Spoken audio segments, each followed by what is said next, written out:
வாசிப்போம். எபேசியர்ல 6வது அதிகாரத்துல 10 முதல் 18 வரைக்கும் உள்ள வசனம். கடைசியாக என் சகோதரரே, கர்த்தரிலும் அவருடைய சத்துவத்தின் வல்லமையிலும் பலப்படுங்கள். நீங்கள் பிசாசின் தந்திரங்களோடு எதிர்த்து நிற்க திராணி உள்ளவர்களாகும்படி தேவனுடைய சர்வாயுத வர்க்கத்தையும் தரித்துக் கொள்ளுங்கள். ஏனெனில் மாம்சத்தோடும் இரத்தத்தோடும் அல்ல, துரைத்தனங்களோடும் அதிகாரங்களோடும் இப்பிரபஞ்சத்தின் அந்தகார லோகாதிபதிகளோடும் வான மண்டலங்களில் உள்ள பொல்லாத ஆவிகளின் சேனைகளோடும் நமக்கு போராட்டம் உண்டு. ஆகையால் தீங்கு நாளிலே அவைகளை நீங்கள் எதிர்க்கவும் சகலத்தையும் செய்து முடித்தவர்களாய் நிற்கவும் திராணி உள்ளவர்களாகும்படிக்கு தேவனுடைய சர்வாயுத வர்க்கத்தையும் எடுத்துக் கொள்ளுங்கள்.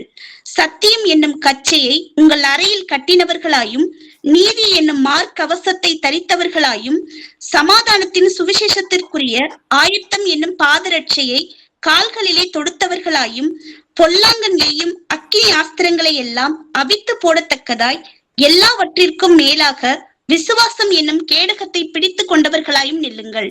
இரட்சண்யம் என்னும் தலை சீராவையும் தேவ வசனமாகிய ஆவியின் பட்டயத்தையும் எடுத்துக் கொள்ளுங்கள். எந்த சமயத்திலும் சகலவிதமான வேண்டுதலோடும் விண்ணப்பத்தோடும் ஆவியினாலே ஜெபம் பண்ணி அதன் பொருட்டு மிகுந்த மன உறுதியோடும் சகல பரிசுத்தவான்களுக்காகவும் பண்ணும் வேண்டுதலோடும் விழித்துக் கொண்டிருங்கள். ஆமென். ஆமென். நம்ம ஏற்கனவே 5 சத்தியம் என்னும் கச்சை, நீதி என்னும் மார்க்கவசம், சமாதானத்தின் சுவிசேஷத்துக்குரிய ஆயத்தம், விசுவாசம் என்னும் கேடகம், இரட்சணியம் என்னும் தலை சீரா, இதை குறித்து கடந்த 5 வாரங்களாக நாம பார்த்துருக்கிறோம். இன்னைக்கு அதை தொடர்ச்சியாக தேவ வசனமாகிய ஆவியின் பட்டயத்தை எடுத்துக்கொள்ளுங்கள், அந்த வார்த்தையை குறித்து இன்னைக்கு தியானிச்சு பார்ப்போம். ஏன்னா கர்த்தர் நம்ம எல்லோரையுமே பிசாசின் ராஜ்யத்திலிருந்து நம்மளை தேவனுடைய ராஜ்யத்திற்கு கர்த்தருடைய கிருபையினால நமக்கு விசுவாசத்தை கொடுத்து நம்ம எல்லோரையுமே அவருடைய நாமத்தை விசுவசிக்கிறவர்கள் யாரெல்லாம், இயேசு கிறிஸ்து நாமமே அல்லாமல் வேறு ஒரு நாமமும் மனிதர்கள் பாவத்திலிருந்து ரட்சிக்கப்படுவதற்கு கொடுக்கப்படவில்லை. ஸோ அந்த நாமத்தை நாம விசுவசிக்கும் பொழுது கர்த்தர் நம்ம பரிசுத்த ஆவியினாலே முத்திரை போடப்பட்டு நாம தேவனுடைய ராஜ்யத்துக்குள்ள நாம இருக்கிறோம். தேவன் நமக்குள்ளாக, இந்த வானத்தையும் பூமியும் உண்டாக்கினவர் நமக்குள்ளாக இருக்கிறார். அப்ப நாம இதற்கு முன்னாடி இருளின் அதிகாரத்துல இருந்தோம். பிசாசானவன் பாவத்தின் மூலியமாக மரணத்தை கொண்டு அவனுடைய ராஜ்யத்தின் பிள்ளைகளாக இருந்த நம்மை அதுல இருந்து முழுமையான விடுதலையை கர்த்தர் கொடுத்துட்டாரு.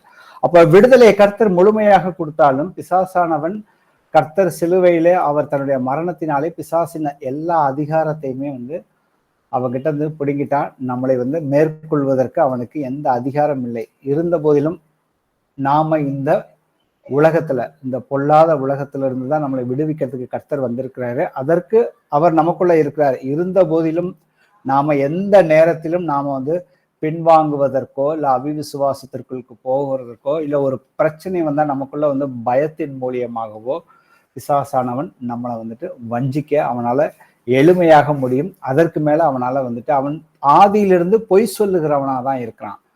கர்த்தர் அவனை எதிர்த்து நிக்கணும். அதற்குரிய ஆயுதங்களை நமக்கு கொடுத்திருக்கிறாரு.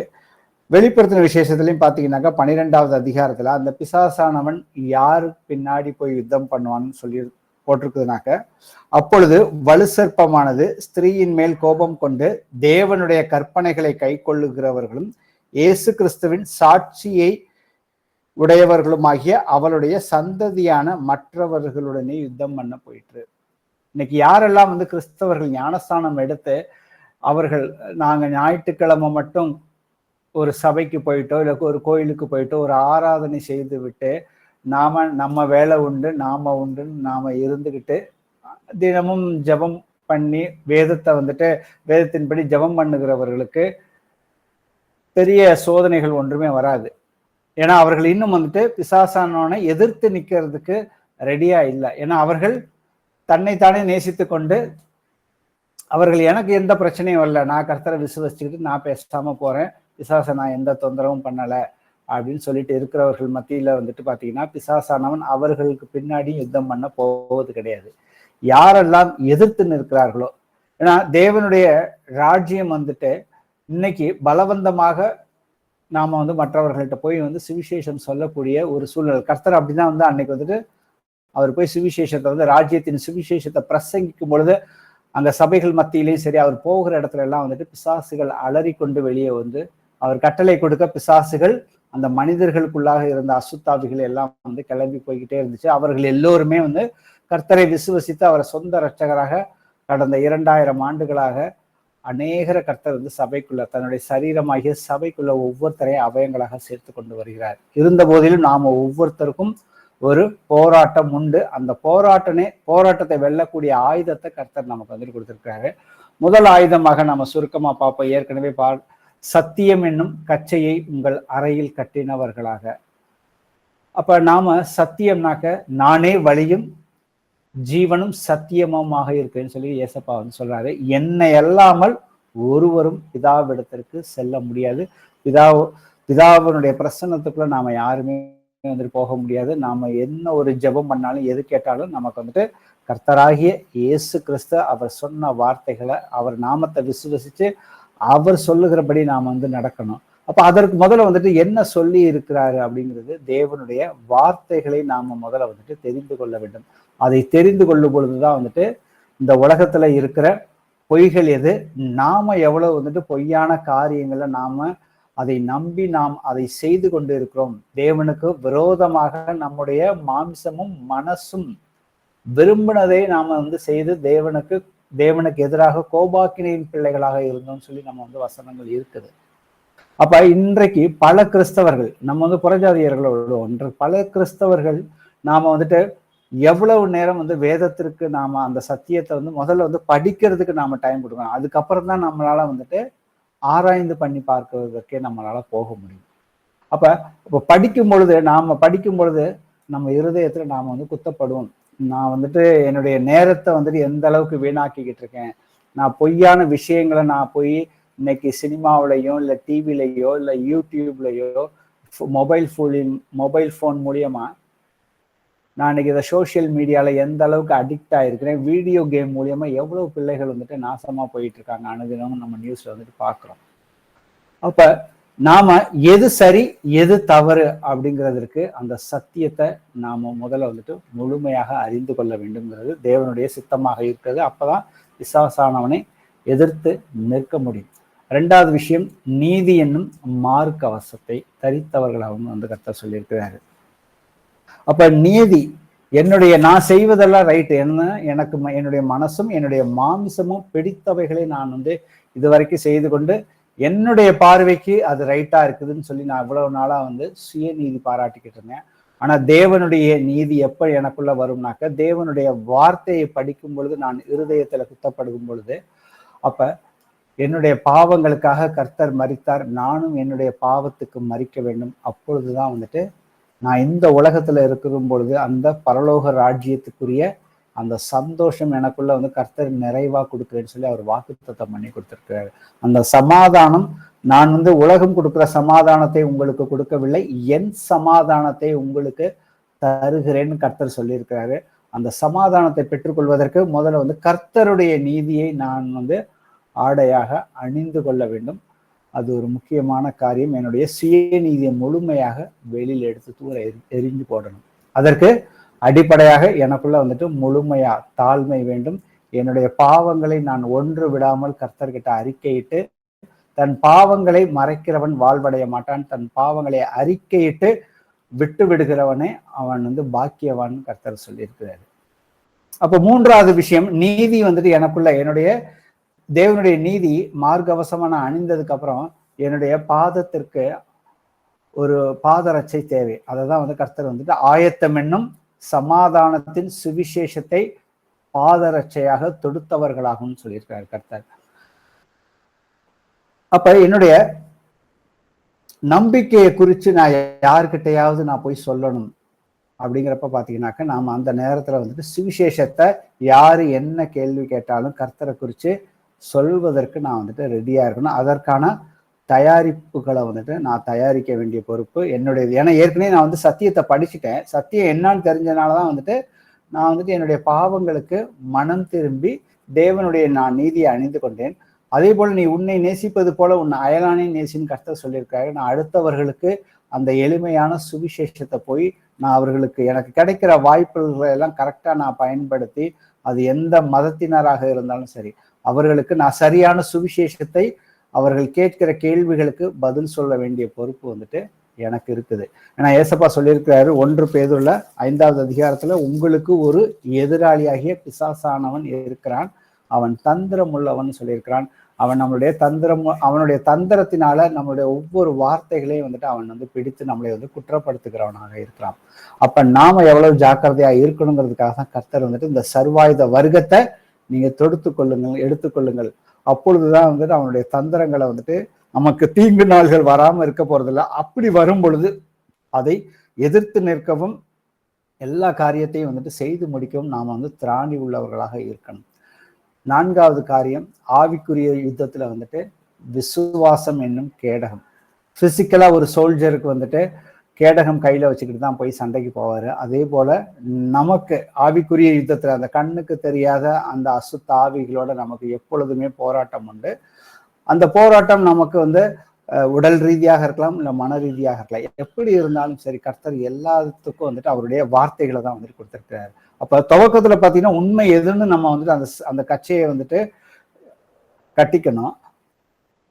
அதுக்கு அடுத்தது பாத்தீங்கன்னா அதே சத்திய வார்த்தைகளை வந்துட்டு நாம வந்துட்டு முழுமையாக விசுவசிக்க வேணும்னு வந்து கர்த்தர் சொல்லியிருக்காரு. அப்ப அந்த விசுவாசத்துக்குரிய அந்த வார்த்தைகள் என்ன, பிசாசுகளை எதிர்த்து நிற்க வார்த்தைகள் என்ன, அதுல வந்துட்டு 100%, ஏன்னா கர்த்தர் ஏகப்பட்ட வாக்குறுதிகளை நமக்கு வந்துட்டு வேதத்துல கொடுத்திருக்கிறாரு.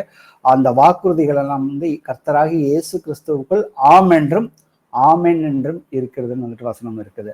அப்ப நாம எல்லா வசனங்களையும், நம்முடைய ஒவ்வொரு சூழ்நிலைகளுக்குரிய எல்லா வசனங்களையும் நாம வந்துட்டு விசுவசித்து, அதுல தேவன் இந்த வார்த்தையை சொல்லியிருக்கிறாரு, நான் இதுல உறுதியாக இருக்கிறேன் அப்படின்னு சொல்றப்ப பிசாசானவன நம்மளால வந்துட்டு எந்த ஒரு பயம் இல்லாம எதிர்த்து உறுதியாக நிற்க முடியும்.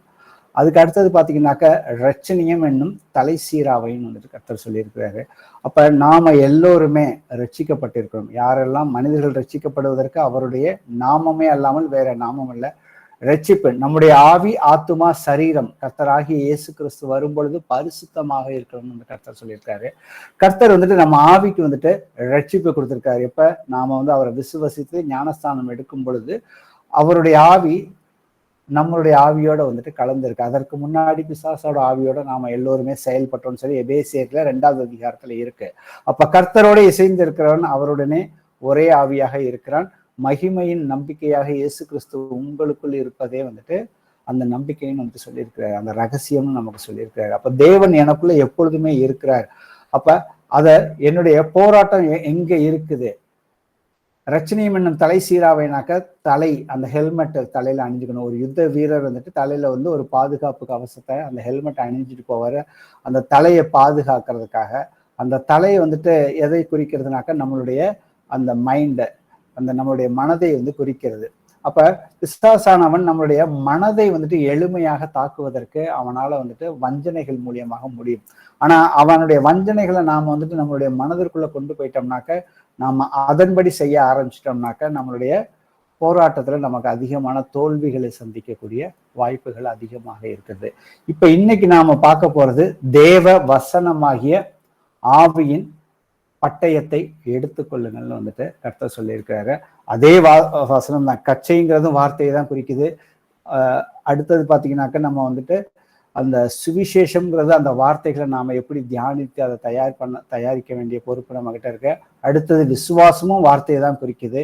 இது எல்லாமே வந்துட்டு தற்காப்பு. பிசாசானவன் கொண்டு வருகிற அந்த பொய்களை, உலகத்திலிருந்து வருகிற பொய்கள், மற்ற சகோதரர்கள் மூலியமாக வருகிற தேவனுக்கு எதிரான வார்த்தைகள், அவிவிசுவாசத்துக்குள்ள கொண்டு போகிற எல்லா காரியங்களுக்கும் எதிராக தான் நமக்கு வந்துட்டு தற்காப்பு ஆயுதங்களை கர்த்தர் கொடுத்திருக்காரு. ஆனா ஆவியின் பட்டயத்தை வந்துட்டு நம்மளால வந்துட்டு பிசாசானவனை வந்துட்டு நம்மளை பாதுகாப்பவும் கொள்ள முடியும். அதே போல வந்துட்டு அவனை எதிர்த்து அதை அடிப்பதற்கும் அந்த தேவ வசனமாகிய ஆவியின் பட்டயத்தை வந்துட்டு எடுத்துக்கொள்ளுங்கள்னு கர்த்தர் வந்து சொல்லியிருக்கிறாரு.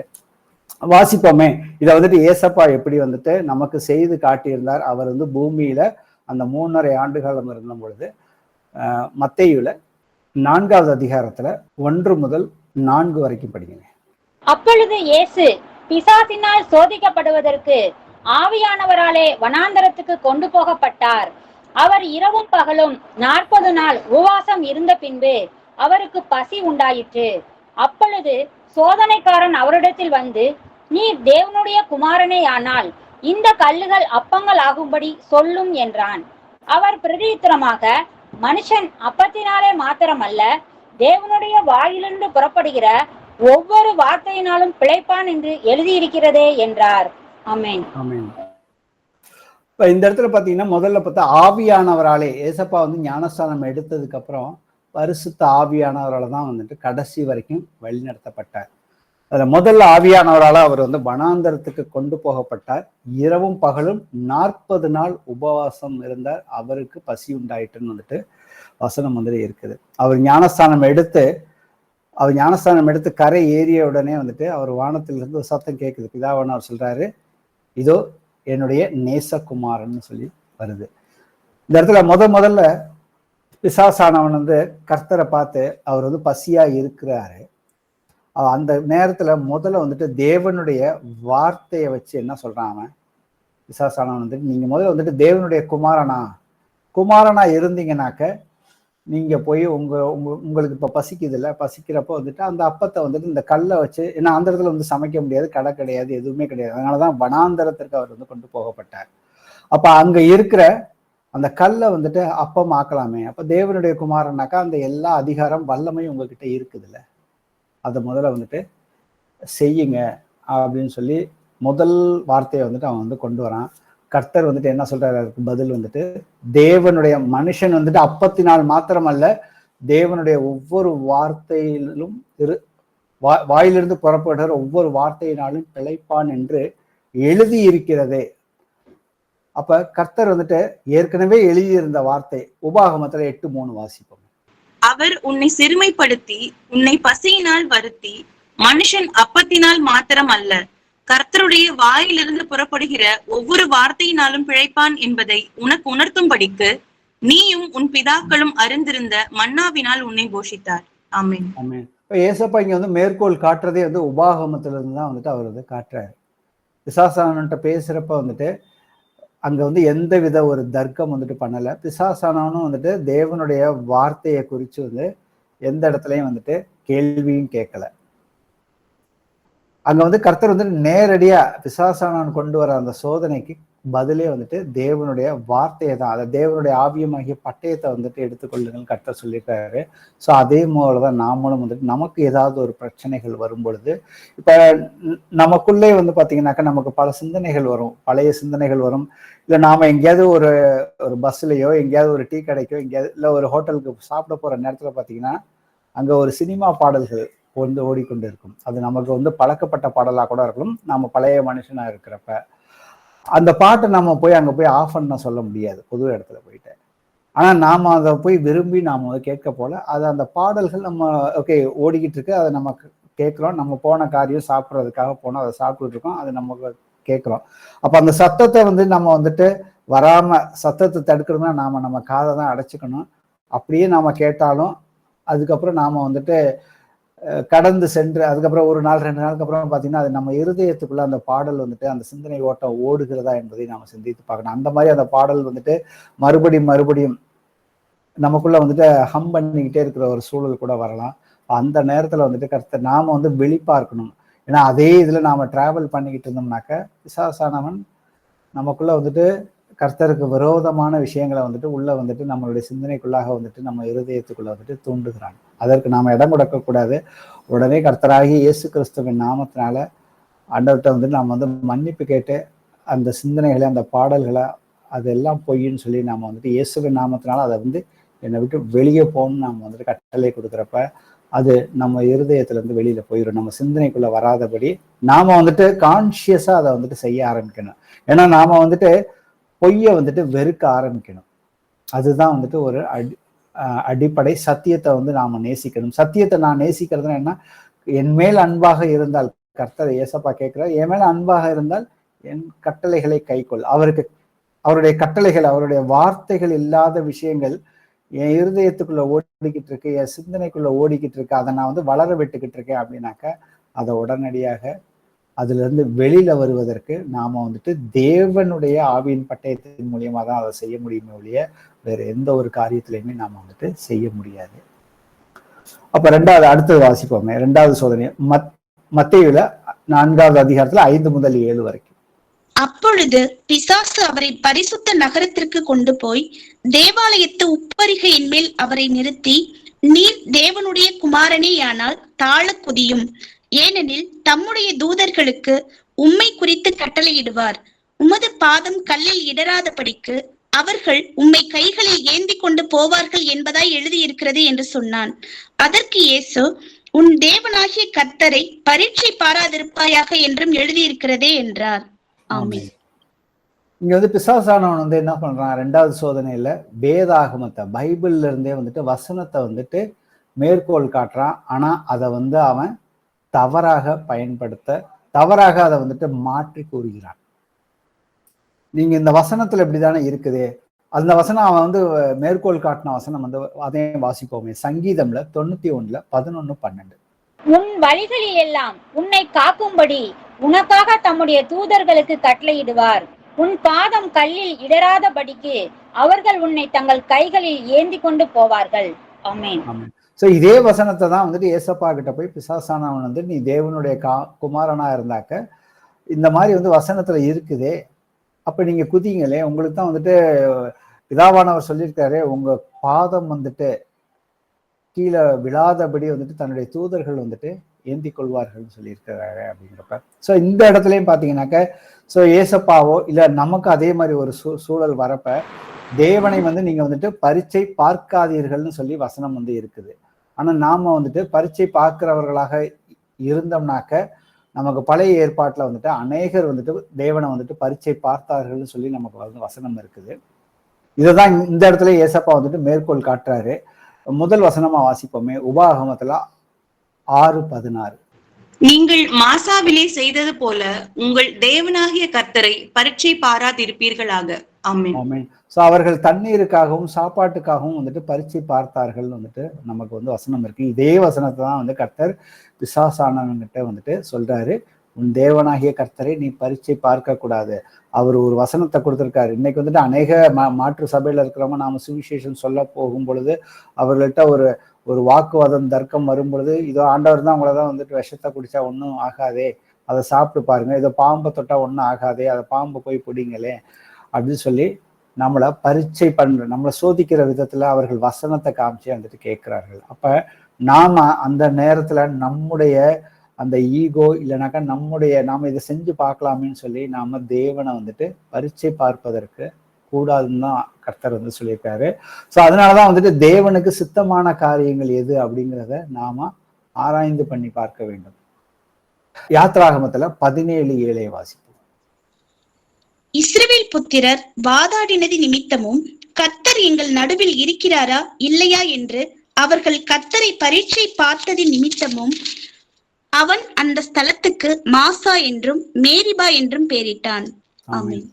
அப்ப எந்த அளவுக்கு அவங்க வந்து பரீட்சை பார்த்தாங்கன்னாக்கா கர்த்தர் எங்க நடுவுல இருக்கிறாரா இல்லையா அப்படின்னு அவர்கள் தெரிந்து கொள்வதற்காகவே வந்து கர்த்தரை வந்துட்டு பரீட்சை பார்த்தார்கள்.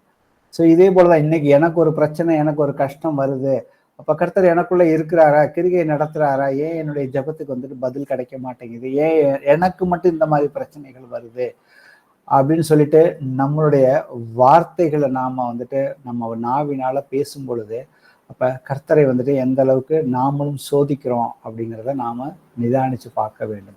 ஏன்னா இன்னொரு இடத்துல சங்கீதம் 95:9 சொல்லியிருப்பாரு, உங்கள் பிதாக்கள் என்னை சோதித்து என்னை பரீட்சை பார்த்து, அவர்கள் பரீட்சை பார்த்து கர்த்தர் வந்துட்டு அவங்கள பரீட்சை பார்க்கிறப்ப அவர்களுக்கு வந்து கேட்டதையும் வந்து கொடுத்தாரு, என் கிரிகைகளை கண்டார்கள்னு இருக்கு.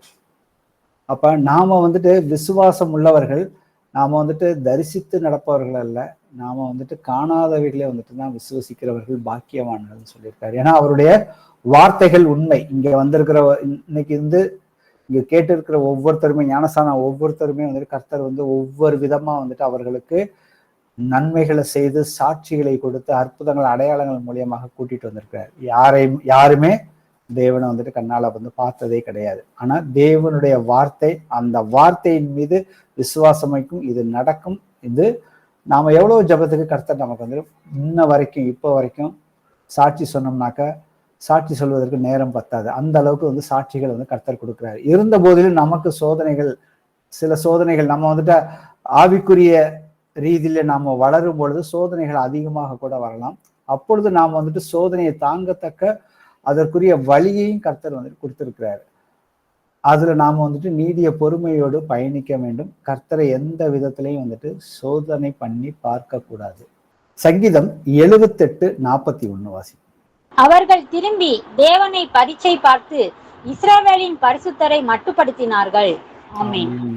அப்ப தேவனை எப்படி மட்டுப்படுத்த முடியும்னாக்க, நாம பரீட்சை பார்க்கும்போது, அவரை வந்து சோதிச்சு பார்க்கும் பொழுது, நாம வந்து தவறான இன்டென்ஷன்ல நாம வந்து அவரை வந்துட்டு சோதிச்சு பார்க்கிறப்ப கர்த்தரை வந்துட்டு நாம வந்துட்டு அவருடைய ஆவியை பெற்றுக்கொண்டு அவரை வந்துட்டு மட்டுப்படுத்துகிறவர்களாக இருக்கோம்னு சொல்லிதான் வந்து வசனம் சொல்லுது.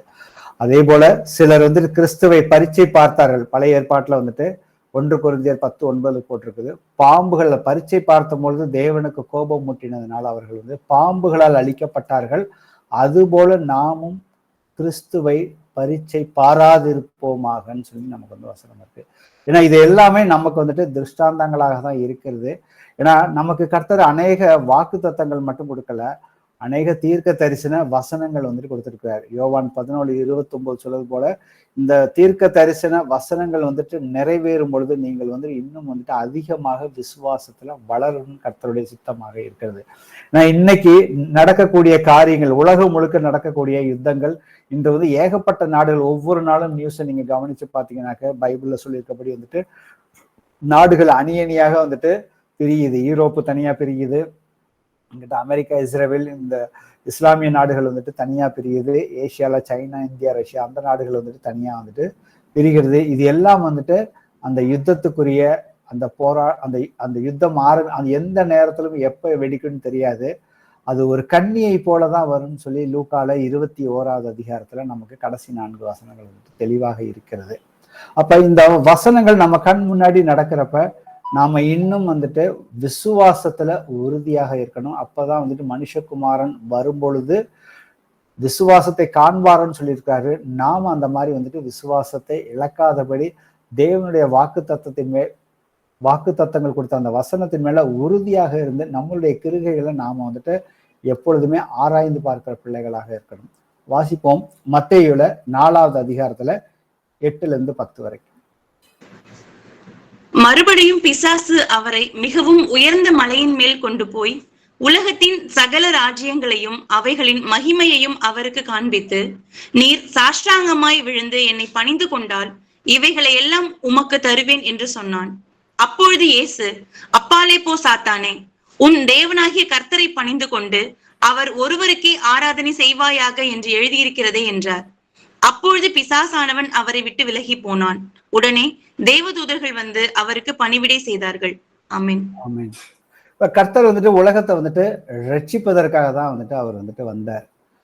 இதுல வந்து தீர்க்க தரிசனமாக முதல் தீர்க்க தரிசன வசனம் வந்துட்டு என்னது? ஆதியாகமத்துல 3வது அதிகாரம் 15வது வசனத்துல மனிதன் வந்துட்டு முதல் மனிதன் பாவத்துல வந்துட்டு பாவத்தின் மூலியமாக மரணம் உண்டானதுனால உனக்கும் ஸ்திரீக்கும் உன் வித்துக்கும் அவள் வித்துக்கும் பகையை உண்டாக்குவேன். அவர் உன் தலையை நசுக்குவார், நீ அவர் குதிங்காலை நசுக்குவாய்.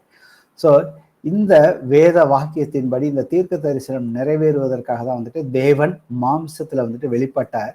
அவரை வந்து 3வது முறையாக பிசாசானவன் சோதிப்பதற்காக அவர் வந்து ரட்சிக்க தான் வந்திருக்கிறாருங்கிறது அவன் அறிந்திருந்தான். ஆனா அந்த ரட்சிப்பு வந்துட்டு ரொம்ப கடுமையாக தான், ஒரு வேதனைக்குரிய செயலாக தான் இருக்க போகுது. அதனால வந்துட்டு நீங்க வந்துட்டு அதை சொல்லாம நீங்க வந்துட்டு என்னை தாழ பணிந்து கொண்டால், ஏன்னா இந்த உலகம் முழுக்க எனக்கு தான் வந்துட்டு ஒப்பு கொடுக்கப்பட்டிருக்குது, என்னை தாழ பணிஞ்சுக்கிட்டீங்கன்னாக்கா இதை எல்லாத்தையும் நான் உங்ககிட்ட கொடுத்துட்றேன், எளிமையான விஷயம் தானே ரட்சிப்புக்கு அப்படிங்கிற மாதிரி இன்டைரக்டா வந்துட்டு அவன் வந்து கர்த்தர்ட்ட வந்துட்டு பேசுறான். அப்ப கர்த்தர் சொல்றாரு, வாசிப்போமே, உபாகமத்துல 10:20. உன் தேவனாகிய கர்த்தருக்கு பயந்து அவரை அவரை பற்றி கொண்டிருந்து அவருடைய நாமத்தை கொண்டு ஆணையிடுவாயாக. ஆமென்.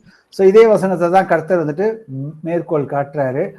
அவரை வந்துட்டு எப்படி பண்ணணும்னா, கர்த்தருக்கு முதல்ல பயப்படணும், அவருடைய வார்த்தைக்கு கீழ்ப்படியணும், எப்பொழுதுமே அவரை பற்றி கொண்டு இருக்க வேண்டும் வந்துட்டு சொல்லியிருக்குது. அவருடைய நாமத்தை கொண்டு ஆணையிடுவாயாக. அப்ப நாமளும் நீங்கள் என்னிலும் என் வார்த்தையிலும் நீங்கள் நிலைத்திருந்தால் நீங்கள் கேட்டுக்கொள்வது எதுவோ அது உங்களுக்கு செய்து கொடுக்கப்படும். அப்ப ஏசப்பாவுடைய அவர் எப்படி வந்துட்டு பிசாசன், ஏன்னா பிசாசானவன் வந்துட்டு 3வது முறை வந்துட்டு தேவனுடைய வார்த்தை அந்த ஆவியின் பட்டயத்தை எடுத்து மேற்கோள் காட்டும் பொழுது பாத்தீங்கன்னாக்கா அந்த இடத்துல வந்துட்டு பிசாசானவனால அந்த தேவனுடைய அந்த பிரசன்னத்துக்கு மேல வந்துட்டு அந்த வார்த்தைக்கு ஈடு கொடுக்க முடியல. அவன் வந்துட்டு அங்கிருந்து கிளம்பி போயிடுறான். ஸோ இதே போலதான் நமக்கு எந்த ஒரு பிரச்சனைகள் வந்தாலும், இல்லை நமக்கு ஒரு வியாதியே வந்தாலும், அது சரியில்லைன்னா கூட, அது உடனே சரியா போகலைன்னா கூட அவருடைய வசனத்தை நாம தியானிக்கிறப்ப என்ன நடக்கும்னாக்க அவருடைய வார்த்தைகள் ஆவியும் ஜீவனுமாக இருக்குது. அந்த வார்த்தையை நாம கேட்கும் பொழுதே வந்துட்டு அந்த ஜீவன் வந்துட்டு நமக்குள்ள வந்துட்டு அது வந்து கண்டிப்பா வந்துட்டு கிருகை நடக்கும். ஏன்னா எனக்கு ஒரு அனுபவம் உண்டு. கர்த்தர் கொடுத்த ஒரு சாட்சி ஒண்ணு இருக்குது. ஒரு 3 ஆண்டுகளுக்கு முன்பாக ஒரு சகோதரர் வந்துட்டு எங்க அப்பா வந்துட்டு கடந்த 24 மணி நேரமாக வந்துட்டு அவர் அசையவும் இல்லை, அவர் அப்படியே படுத்தே இருக்கிறாரு. ஏதாவது வந்துட்டு ப்ரேயர் பண்ண முடியுமா அப்படின்னு சொல்லி ஒரு சகோதரர் வந்து கேட்டாரு. அவர் ஒரு வசதி இல்லாத ஏழ்மையான ஒரு சூழல்ல இருந்தாலும் அவங்க அப்பாவுக்கு ஒரு 80 வயது ஆகிவிட்டது.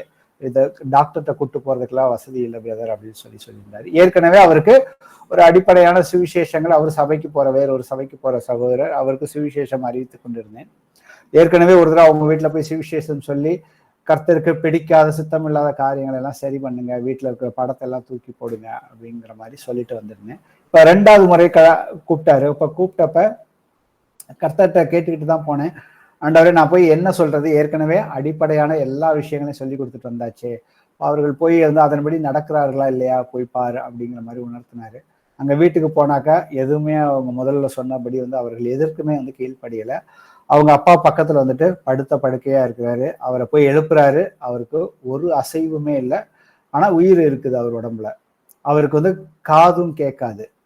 அவர் வந்து வாயும் வந்துட்டு அந்த அளவுக்கு வந்துட்டு பேச மாட்டாரு. ஸோ இந்த ஒரு சூழல்ல வந்துட்டு சரி வாங்க அவர் அப்படியே இருக்கட்டும், நம்ம வந்துட்டு ஏன் இந்த முதல்ல ஏற்கனவே சுவிசேஷம் சொல்லும் பொழுது இந்த காரியங்கள்லாம் கர்த்தருக்கு பிடிக்காத காரியங்களை நீங்க ஏன் இன்னும் வந்துட்டு விலக்கி போடாம வச்சிருக்கிறீங்க அப்படின்னு சொன்னப்ப இல்ல பிரதர் நான் அந்த உடனே எடுத்துறேன் அப்படின்னு சொல்லிட்டு எடுக்க ஆரம்பிச்சாரு. சரி பரவாயில்ல, உங்களுக்கு எடுக்கணுங்கிற அந்த எண்ணம் வந்துருச்சு, நம்ம திருப்பியும் வந்துட்டு ஒரு சில வசனங்களை வந்து தியானிப்போம்னு சொல்லி அடுத்த ஒரு 1/2 மணி நேரம் வந்துட்டு அடிப்படையான சத்தியமான வசனங்களை நாங்க வந்துட்டு பேசிக்கிட்டு இருக்கோம். அங்க ஒரு 7-8 பேர் வந்துட்டு உட்காந்து கேட்டுக்கிட்டு இருந்தாங்க. அப்ப பேசிக்கிட்டே இருக்கிறப்ப நாங்க அவங்க அப்பாவுக்காக ஒரு ஜெபம் கூட பண்ணவே இல்லை. ஆனா அவங்க அப்பா வந்துட்டு ஆட்டோமேட்டிக்கா நகர ஆரம்பிச்சாரு. கொஞ்ச நேரத்துல நாங்க வசனத்தை தியானிக்கும் பொழுது அவர் வந்துட்டு எழுந்திருச்சு வந்து உட்காந்துட்டாரு ஆட்டோமேட்டிக். ஸோ அப்ப அந்த பிரதர் வந்து கேட்டாரு, இவருக்கு காதும் கேட்காதே பிரதர், இவர் எப்படி இது நடந்துச்சு அப்படின்னு கேட்கிறப்ப இல்ல பிரதர், இது வந்துட்டு அவருடைய, ஏன்னா மாமிசம் வந்து ஒன்றுக்கும் உதவாது, நான் சொல்லுகிற வசனங்கள் ஆவியும் ஜீவனுமாக இருக்கிறது. இது எப்படி நடந்துச்சுன்னு நமக்கு தெரியாது. ஆனா இது வந்துட்டு நான் உங்ககிட்ட பேசுற வார்த்தைகள் வந்துட்டு சத்தியமான வார்த்தைகள். சத்தியமான வார்த்தைகளை வந்துட்டு நாம வந்துட்டு பிரசங்கிக்க பண்ணும் பொழுதோ சுவிசேஷமாக அறிவிக்கும் பொழுதோ கர்த்தர் அவர்களுடனே கூட இருந்து வசனத்தை உறுதிப்படுத்துவதற்காக அங்க வந்து அற்புதங்கள் அடையாளங்கள் வந்து நடக்கும்னு சொல்லி மார்க்ல இருக்கிற வசனத்தை அவர்கிட்ட காமிச்சோம். ஸோ அப்ப நமக்கும் வந்துட்டு ஏதாவது ஒரு சூழல்கள் வருது, நாம ஆவியிலே இல்ல மாமிசத்திலேயே சோர்ந்து போகும் பொழுது அவருடைய வசனங்கள் என்னை நோக்கி கூப்பிடு, உனக்கு அறியாததையும் புரியாததையும் நான் வந்துட்டு வெளிப்படுத்துவேன். அவருடைய நாமம் இயேசு என்கிற நாமத்தை நாம கூப்பிட்டாக்க கர்த்தர் வந்துட்டு அங்க அநேக நம்மளுடைய எல்லா கேள்விகளுக்கும் வந்துட்டு அவர் வந்து பதில் கொடுக்கறதுக்கு வல்லவராக இருக்கிறார். ஆனா எப்படி கூப்பிடுறோம், நம்ம மாம்ச சிந்தையோட கூப்பிடுறோமா ஆவியின் சிந்தையில கூப்பிடுறோமா அப்படிங்கிறது தான் நமக்குள்ள கேள்வியை கேட்டு பார்க்க வேண்டும். ஏன்னா கர்த்தர் ஆவியாக இருக்கிறார். அவரை தொழுது கொள்ளுகிறவர்கள் உண்மையோடும் ஆவியோடு மட்டும்தான் வந்துட்டு தொழுது கொள்ள வேண்டும். அப்ப அவருடைய வேதத்தின் வார்த்தையின்படி அவர் என்ன கண்டிஷன்ஸ் வச்சிருக்கிறாரு அதன்படி அவர்கிட்ட பேசணுமே ஒழிய நாம எப்பொழுதுமே மாமிச சிந்தையில பேசுகிற பிள்ளைகளாக இருந்தோம்னாக்க அவருடைய நாம மட்டும்தான் பேசிக்கிட்டு இருப்போம். அவர் பேசுகிற காரியங்கள் அவர் நமக்குள்ள வந்துட்டு உணர்த்துற காரியங்கள் வந்துட்டு எதுவுமே நமக்கு வந்துட்டு முழுமையாக சென்றடையாது. அப்ப ஏசப்பா வந்துட்டு என்ன முறையை வந்துட்டு கை கொண்டாரோ அதே முறையை தான் வந்துட்டு நம்ம ஆவியின் பட்டயத்தை எடுத்து நாம வந்து கை கொள்ள வேண்டும். இப்ப இயேசுவுக்கு எதிராக தேவனுடைய வசனத்தை அவன் வந்துட்டு பயன்படுத்தினப்ப அதே தந்திரத்தை நமக்கு அந்த அனுபவங்கள் ஒவ்வொருத்தருக்கும் ஒவ்வொரு விதமாக இருக்கும். புறஜாதிகள் மூலியமாகவோ கிறிஸ்தவர்கள் மூலியமாகவோ அந்த வசனத்தை வந்துட்டு தவறாக நமக்கு வந்துட்டு இது இப்படி இருக்குது இதுல என்ன தவறுன்னு சொல்லிட்டு நம்மளை வந்துட்டு தேவனுக்கு விரோதமாக நம்மளுடைய வார்த்தைகளை வந்துட்டு நம்ம வாயிலிருந்து வார்த்தையை வந்துட்டு அவருக்கு விரோதமாக, அவருடைய சித்தத்துக்கு விரோதமாக பயன்படுத்துவதற்கு நம்மளை வந்துட்டு தூண்டுவார்கள். அப்ப நாம தான் வந்துட்டு ஜாக்கிரதையா வந்துட்டு இருக்க வேண்டும். அப்ப நாம வந்துட்டு தேவனுடைய வார்த்தைகளை தெரிந்து, அதுக்கப்புறம் அதுல விசுவாசத்துல உறுதியாக இருந்து, அதை பகுத்தறிந்து எந்த வார்த்தையை நாம வந்துட்டு பேச வேண்டும், பேசக்கூடாது. ஏன்னா நமக்கு எண்ணங்கள்லாம், நமக்கு அநேக எண்ணங்களை வந்துட்டு சாத்தான் வந்துட்டு கொண்டு வருவான். சாத்தான் நம் மனதில் வந்துட்டு எண்ணங்களை வைப்பதன் மூலியமாகவோ இல்லை நமக்கு ஒரு சம்பந்தம் இல்லாம ஒரு உணர்வுகள் மூலியமாக நாம வந்துட்டு சோதனைகள் நமக்குள்ள வந்துட்டு ஆரம்பமாகும். அப்ப அந்த எண்ணங்கள், அந்த சோதனைகள் வரக்கூடிய அந்த ஆர்ஜின், அந்த தோற்றத்தை நாம முதல்ல வந்துட்டு தேவனுடைய வார்த்தையை கொண்டு வந்துட்டு பகுத்து ஆராயணும். அப்படி ஆராய்ந்து கொள்ளும் பொழுதுதான் வந்துட்டு நாம வந்து சரியா வந்துட்டு ஆவிக்குரிய ரீதியில கர்த்தரோட நாம வந்துட்டு பயணிக்க முடியும்.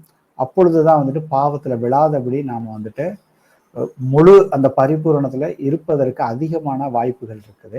வாசிப்போமே, மத்தேயுல 16:21-23 வரைக்கும். அது முதல் இயேசு தாம் எருசலேமுக்கு போய் மூப்பராலும் பிரதான ஆசாரியராலும் வேதபாரகராலும் பல பாடுகள் பட்டு கொலையுண்டு 3ஆம் நாளில் எழுந்திருக்க வேண்டும் என்பதை தம்முடைய சீசர்களுக்கு சொல்ல தொடங்கினார். அப்பொழுது பேதுரு அவரை தனியே அழைத்து கொண்டு போய், ஆண்டவரே, இது உமக்கு நேரிடக்கூடாதே, இது உமக்கு சம்பவிப்பதில்லை என்று அவரை கடிந்து கொள்ள தொடங்கினான். அவரோ திரும்பி பேதுருவை பார்த்து, எனக்கு பின்னாக போ சாத்தானே, நீ எனக்கு இடரலா இருக்கிறாய், தேவனுக்கு ஏற்றவைகளை சிந்தியாமல் மனுஷருக்கு ஏற்றவைகளை சிந்திக்கிறாய் என்றார். ஆமென். ஆமென். இதே அதிகாரத்துல மத்தேயு 16 ஒரு 3-4 வசனத்துக்கு முன்னாடி நாம போய் பார்த்தோம்னாக்க, ஏசப்பா வந்து கேட்கிறாரு, என்னை யாருன்னு சொல்லி எல்லாரும், நீங்க என்னை யாருன்னு என்று நீங்க நினைக்கிறீங்க அப்படின்னு சொல்லி கேட்கிறப்ப, நீங்க தான் வந்துட்டு தேவனுடைய குமாரன்னு வந்துட்டு பேதுரு தான் வந்து சொல்றாரு. அப்ப ஏசப்பா சொல்றாரு, உனக்கு வந்துட்டு மாமிசமும் உனக்கு வந்து இதை வந்து வெளிப்படுத்தல, பிதாவானவர் தான், ஆவியானவர் தான் உனக்குள்ள இருந்து எல்லாவற்றையும் வந்துட்டு வெளிப்படுத்துகிறார், இது நீனா வந்துட்டு பேசல அப்படின்னு வந்துட்டு சொல்றாரு. சொல்லிட்டு அதுக்கப்புறம் ஏசப்பா வந்து என்ன நடக்க போகுது, தீர்க்க தரிசனத்தின்படி வந்துட்டு என்ன நடக்க போகுது, தனக்கு வந்துட்டு சிலுவை பாடுகள் வரப்போகுது, நான் வந்துட்டு பல பாடுகள் பட்டு கொலையுண்டு 3ஆம் நாளில் எழுந்திருக்க வேண்டும் என்பது தம்முடைய சீஷர்களுக்கு அவர் வந்துட்டு சொல்ல தொடங்கினப்ப, அந்த இடத்துல பேதுரு பார்த்தீங்கன்னாக்க மாமிச அன்புல தான் அவர் வந்துட்டு பேச ஆரம்பிக்கிறார்.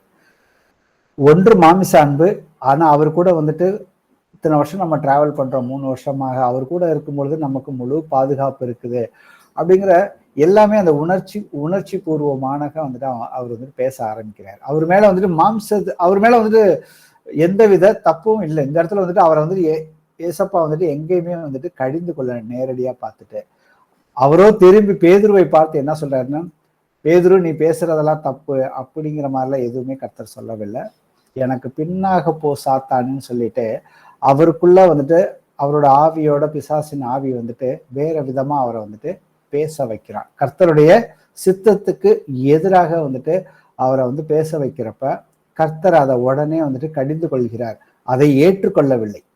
அதுதான் அதே போலதான் நமக்கு ஒவ்வொரு சூழல்கள் வந்துட்டு வரும் பொழுது நாமளும் வந்துட்டு அவிவிசுவாசத்துக்குரிய வார்த்தைகளை நாமளும் பேசக்கூடாது. மற்றவர்கள், அதாவது கர்த்தருக்குள்ள இருக்கிற சகோதரர்கள் நம்ம கூட பேசும்பொழுது அவிவிசுவாசமான விஷயங்களை கொண்டு வரும் பொழுது நாம வந்துட்டு அதை ஏற்றுக்கொள்ளக்கூடாது.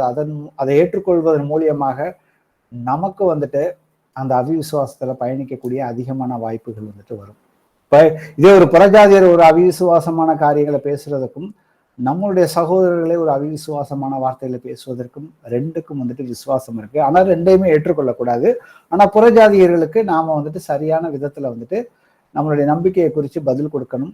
அதே போல நம்மளுடைய சகோதரருக்கும் தேவனுடைய வார்த்தைகளை மேற்கோள் காட்டி அவர்களையும் வந்துட்டு விசுவாசத்தை வழிநடத்துவதற்கு இருக்கிற பிள்ளைகளாக இருக்கணும் வேண்டுமே தவிர நாம காம்ப்ரமைஸ் பண்ணிக்கிட்டு போகக்கூடாது. காம்ப்ரமைஸ் பண்ண ஆரம்பிச்சோம்னாக்க நாம வந்துட்டு படிப்படியா பிசாசு தந்திரமாக நம்மளை ஏமாற்றுவான், அவிவிசுவாசத்துக்குள்ள கொண்டு வருவான், நமக்கே தெரியாம நம்மளை வந்துட்டு இருள்ல வந்துட்டு நடக்க வைப்பான். அப்ப நாம எல்லாவற்றையுமே வந்துட்டு தேவனுடைய வார்த்தைகளை வச்சுதான் வந்துட்டு நம்ம ஆராய்ச்சி வந்து பண்ணி பார்க்கணும். எபிரேயர்ல 4வது அதிகாரத்துல 12வது வசனம். தேவனுடைய வார்த்தையானது ஜீவனும் வல்லமை உள்ளதாயும் இருபுறமும் கருக்குள்ள எந்த பட்டயத்திலும் கருக்கானதாயும் ஆத்துமாவையும் ஆவியையும் கணுக்களையும் ஊனையும் பிரிக்கத்தக்கதாக உருவ குத்துகிறதாயும் இருதயத்தின் நினைவுகளையும் யோசனைகளையும் வகையறுக்கிறதாயும் இருக்கிறது. ஆமென். சோ தேவனுடைய வார்த்தைக்கு வந்துட்டு ஜீவனும் இருக்கு, வல்லமையும் இருக்குது. அது ஆத்துமாவையும் ஆவியையும் பிரிக்கும். அதே போல நம்மளுடைய இருதயத்தின் எண்ணங்களையும் யோசனைகளையும் வந்துட்டு வகையறுக்கிறதாக இருக்கிறது. அப்ப இந்த இடத்துல வந்துட்டு பேதுரு வந்துட்டு ஏசப்பா சொன்ன உடனே பேசும் பொழுது பாத்தீங்கன்னாக்கா பேதுருக்கு ஒரு எண்ணம் வருது. அந்த எண்ணத்தின் மூலியமா தான் அவர் வந்துட்டு பேசுறாரு. ஆனா அவர் அந்த எண்ணம் வந்துட்டு எங்க இருந்து வந்தது அப்படிங்கிறத வந்துட்டு அவர் பகுத்தாராயில. அது தன்னுடைய சொந்த ஆத்மாவிலிருந்து வருகிறதா, இல்ல சாத்தானிடம் வருகிறதா, இல்ல தேவனிடத்திலிருந்து வருகிறதா என்பதை வந்துட்டு அவர் அந்த நேரத்துல அவர் வந்துட்டு பகுத்தாராயில. ஆனா இன்னைக்கு நமக்கு, ஏன்னா இயேசு கிறிஸ்து பரிசுத்த ஆவியானவர் வந்து முதல்ல வந்துட்டு அவர்கள் மேல வந்து வந்தப்ப அந்த மாடி வீட்டுல அப்ப பேதுரு எழுந்தரிச்சு பேசின விதமே வந்துட்டு வேற. பரிசுத்த ஆவியானவரை முழுமையாக அவர் பெற்றுக்கொண்டு அதுக்கப்புறம் அன்னைக்கு பேசினப்ப பாத்தீங்கன்னாக்க 3000 பேர் ரட்சிக்கப்பட்டார்கள். அதுக்கப்புறம் எவ்வளவு அற்புதங்கள் அடையாளங்கள் நடந்ததுங்கிறத நாம வந்துட்டு பார்க்கிறோம்.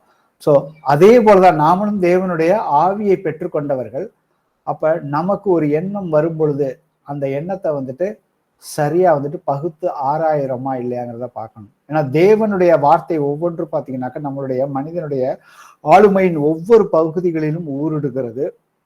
அது வந்து பாத்தீங்கன்னா உள்ளார்ந்த ஆவியை.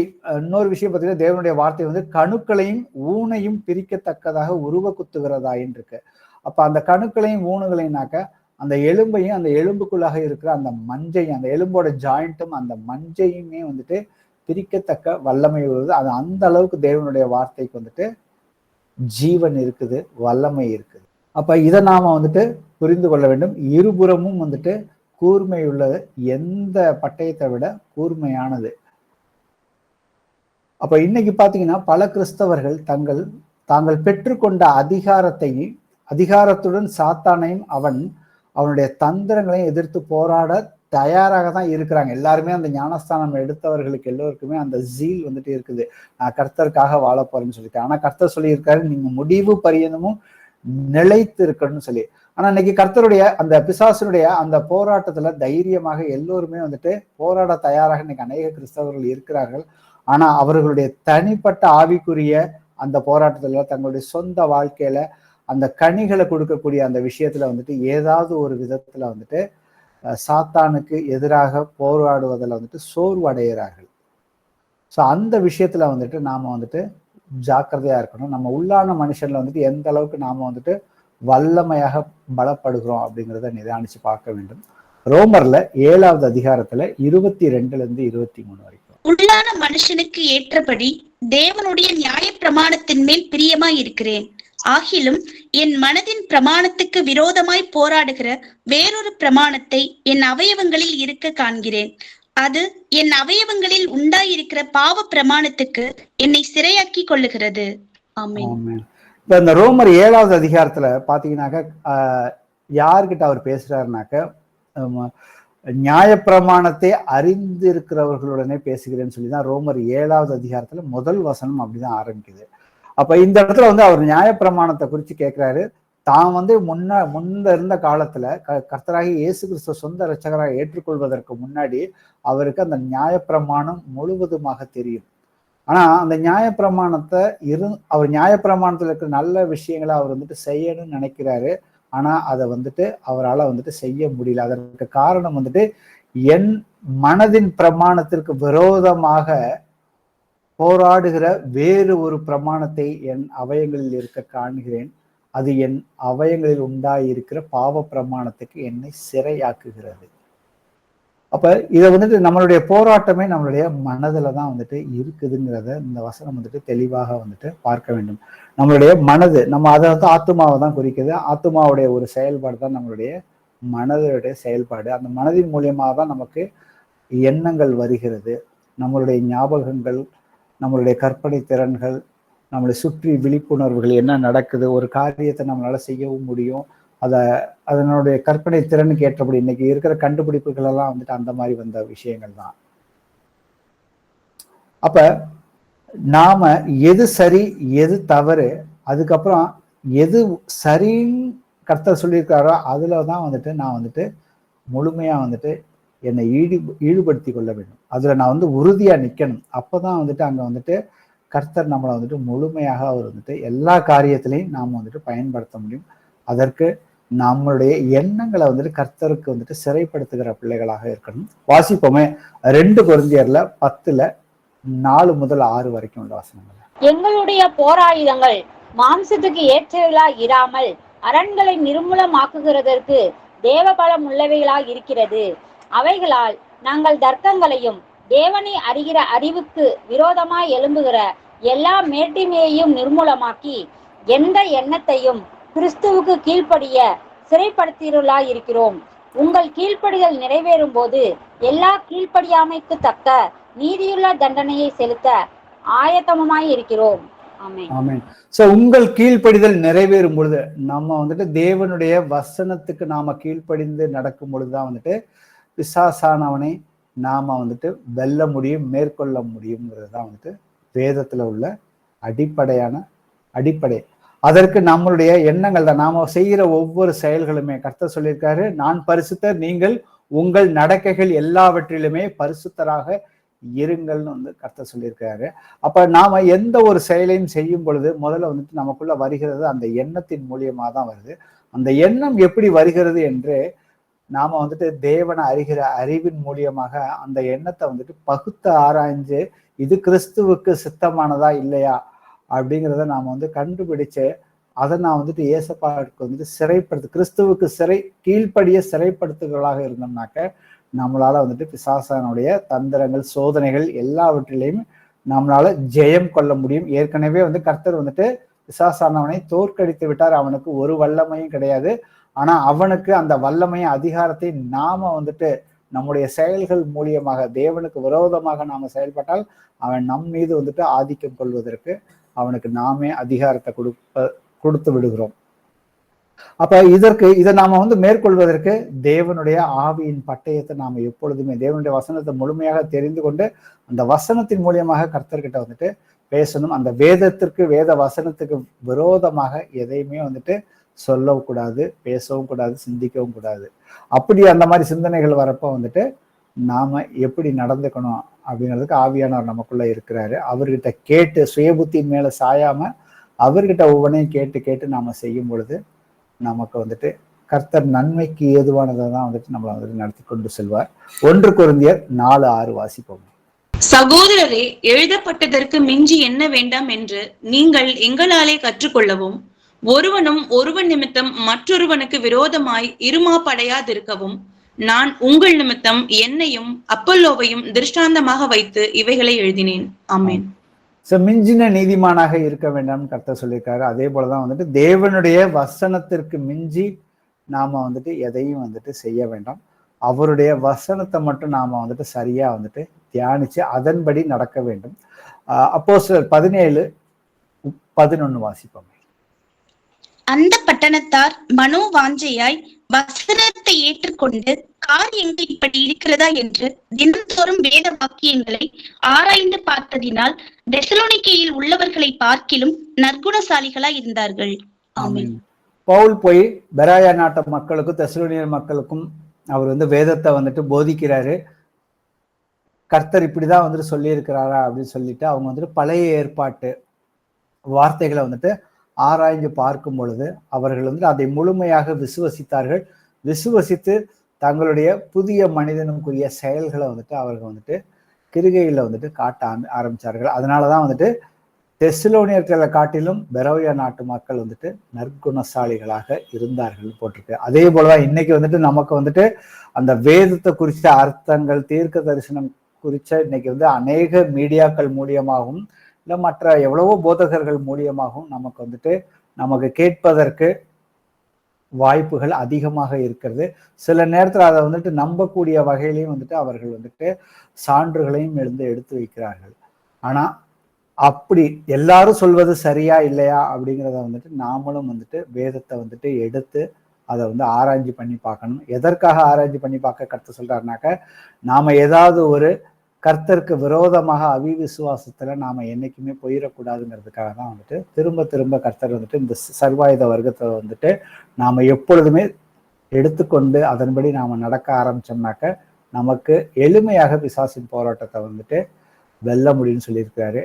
அப்ப நமக்கு ஏதாவது ஒரு தவறான உபதேசங்கள் வந்துச்சுனாக்க நமக்கும் அதுல வந்துட்டு கர்த்தர் வந்துட்டு பங்கு இருக்குதுன்னு வந்து சொல்லியிருக்காரு. வாசிப்போமே 2 யோவான்ல 9-11 வரைக்கும். கிறிஸ்துவின் உபதேசத்திலே நிலைத்திராமல் மீறி நடக்கிற எவனும் தேவனை உடையவன் அல்ல. கிறிஸ்துவின் உபதேசத்தில் நிலைத்திருக்கிறவன் எவனோ பிதாவையும் குமாரனையும் உடையவன். ஒருவன் உங்களிடத்தில் வந்து இந்த உபதேசத்தை கொண்டு வராமல் இருந்தால் அவனை உங்கள் வீட்டிலே ஏற்றுக்கொள்ளாமலும் அவனுக்கு வாழ்த்துதல் சொல்லாமலும் இருங்கள்.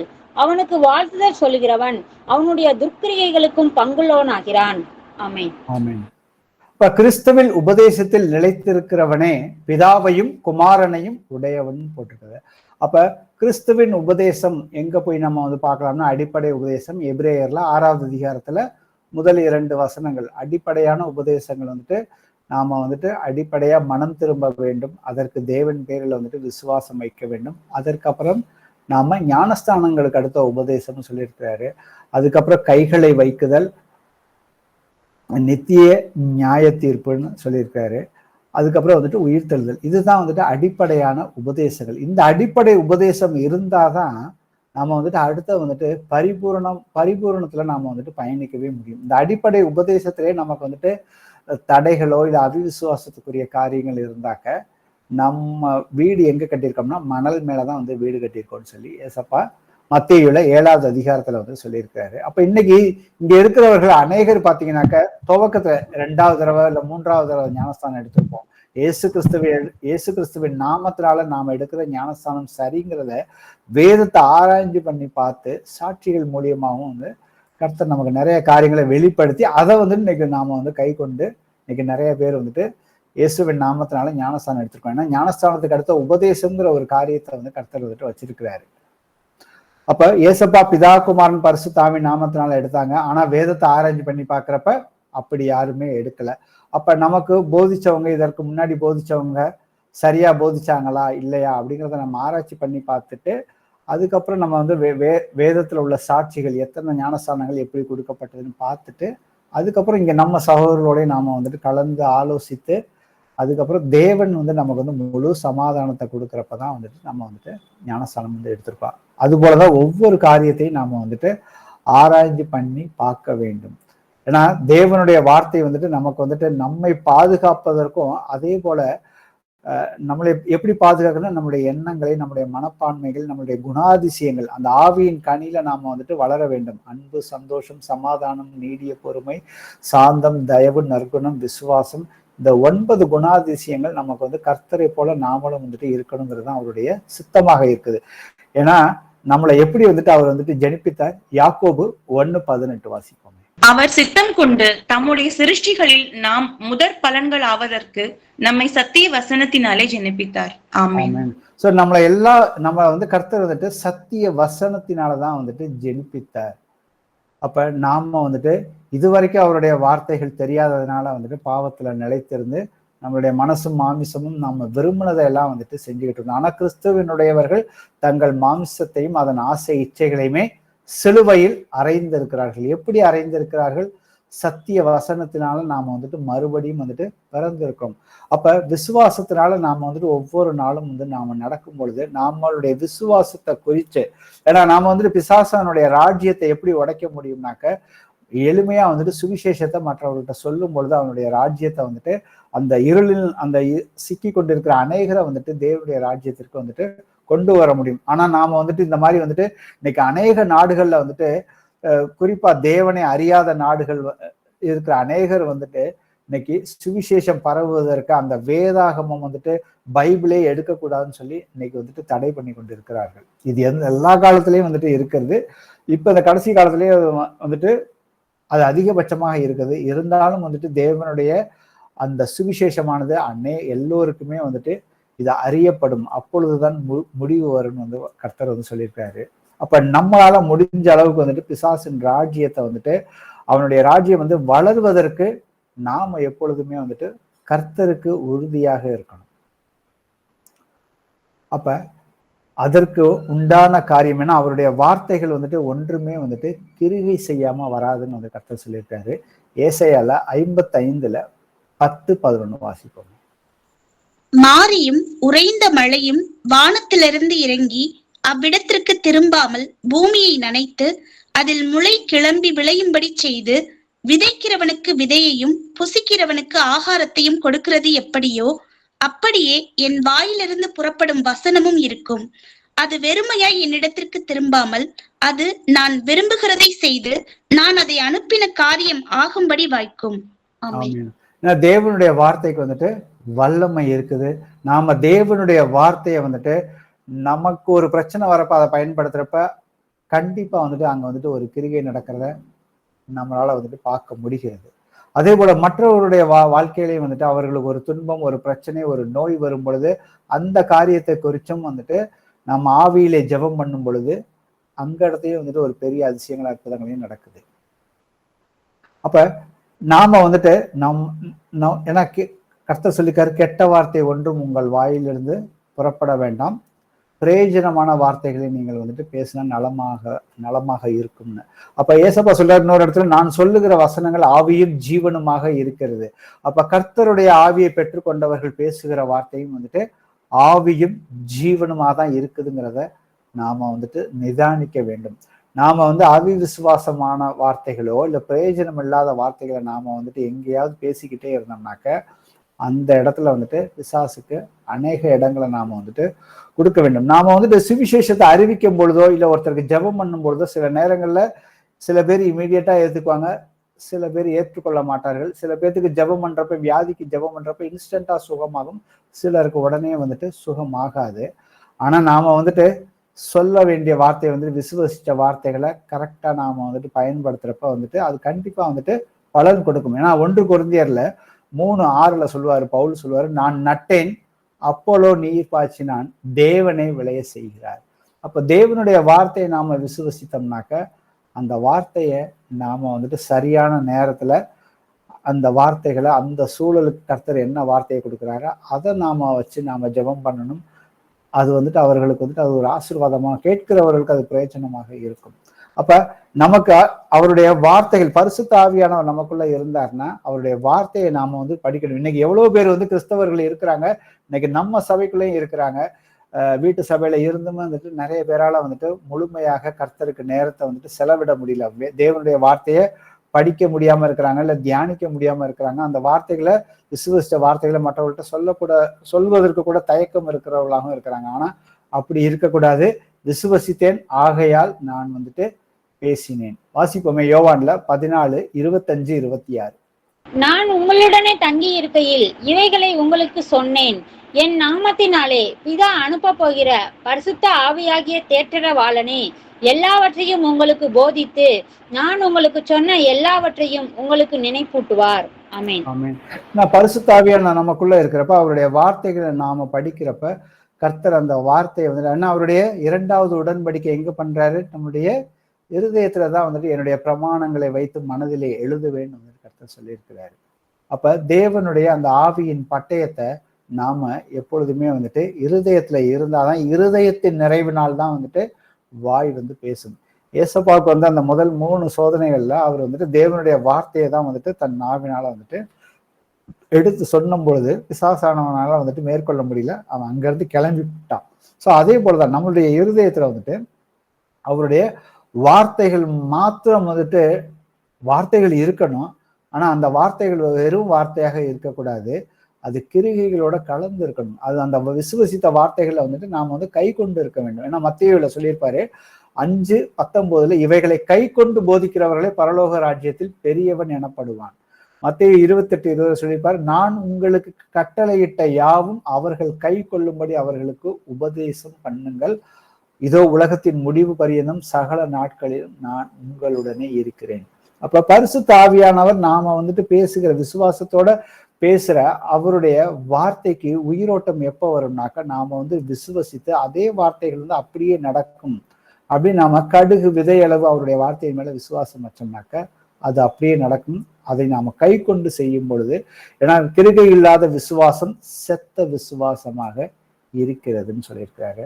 அப்ப பரிசுத்த ஆவியானவர் இல்லாம நம்ம வந்துட்டு அவர் இருந்தும் அவருடைய வார்த்தைகள் தெரியாம வந்துட்டு எப்பொழுதும் நாம வந்துட்டு இயேசுவின் நாமத்தினால வியாதியே வெளியே போ, இயேசுவின் நாமத்தினால இந்த பிரச்சனையே வெளியே போன்னு வெறும் அந்த வார்த்தைகளை வந்துட்டு சொல்றதுனால வந்துட்டு பெரிய அதிசயங்கள் நடக்க போறது கிடையாது. ஆனா பரிசுத்த ஆவியானவர் தேவனுடைய வார்த்தையை இருதயத்துக்குள்ள இருந்து அப்போ வந்துட்டு நம்ம அந்த வார்த்தையில ஜெபம் பண்ணி இயேசுவின் நாமத்தினால வெளியே போன்னு சொன்னாக்கா அங்க அற்புதங்களும் அடையாளங்களும் நடக்கும்.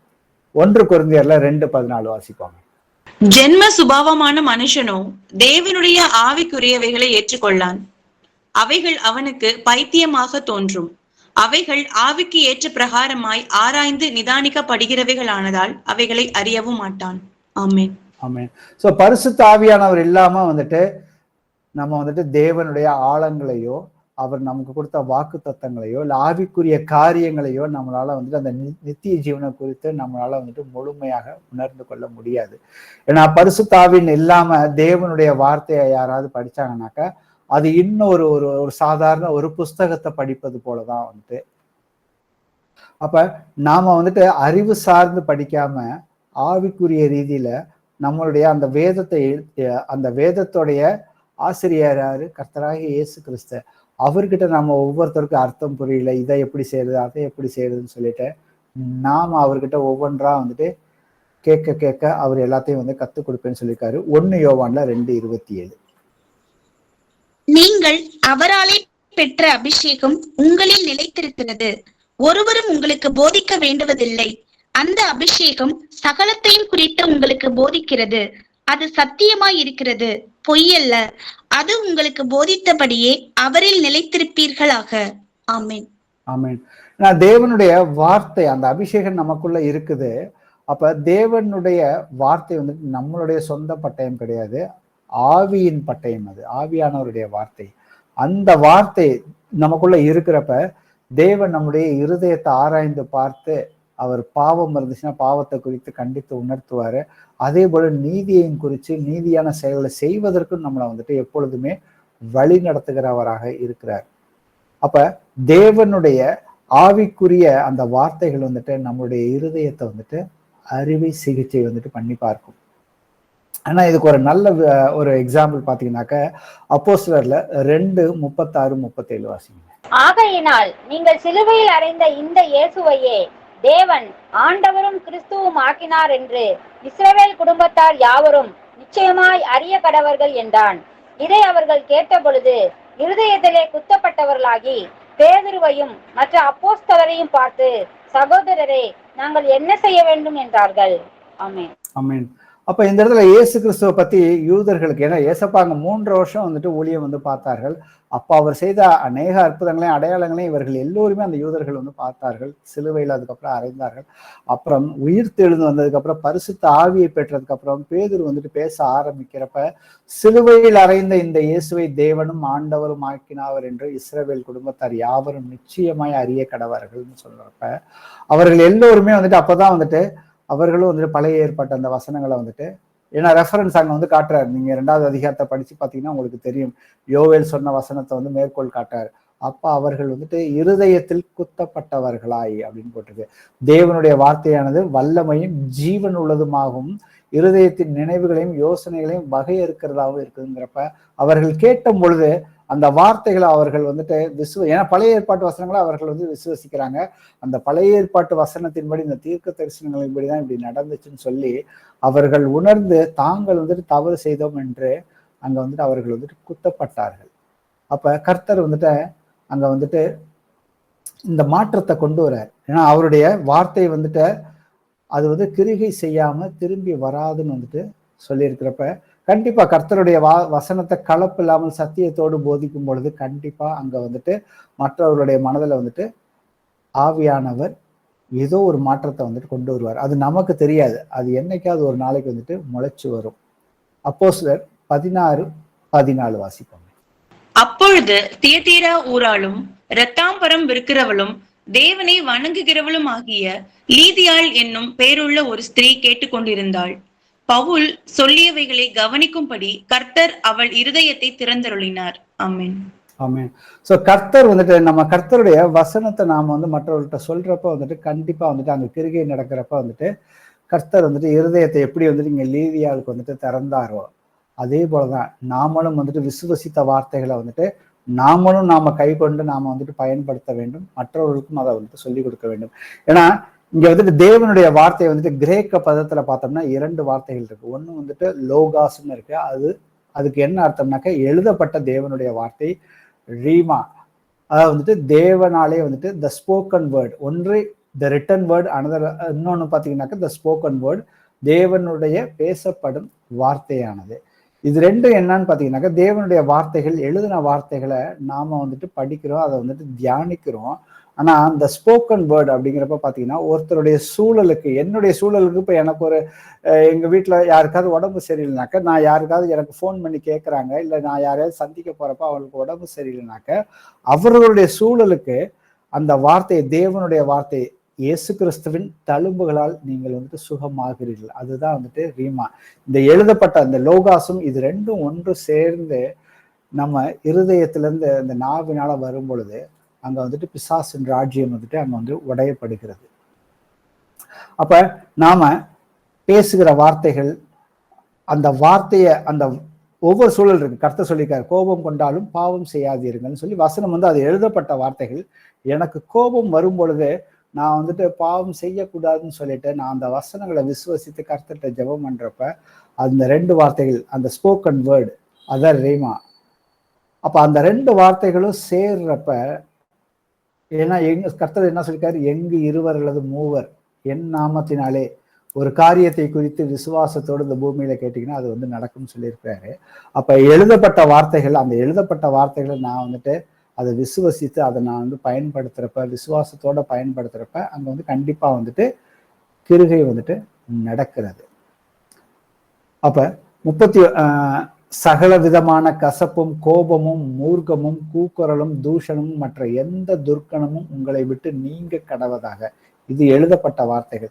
இந்த வார்த்தைகளை நான் எடுத்துக்கிட்டு இதுல எனக்கு இந்த வார்த்தைகளின்படி எனக்கு பலவீனங்கள் இருந்துச்சுனாக்கா, அந்த ஒவ்வொரு, எனக்கு கோபம் இருக்குனாக்கா அந்த எரிச்சலின் அசுத்தாவியை என்னை விட்டு வெளியே போ. என்கிட்ட வந்து வாக்குவாதங்களும் தூஷணமான வேற எந்த செயல்களும் இருந்துச்சுன்னா அது எல்லாம் ஒவ்வொன்றும் ஒவ்வொரு அசுத்தாவி.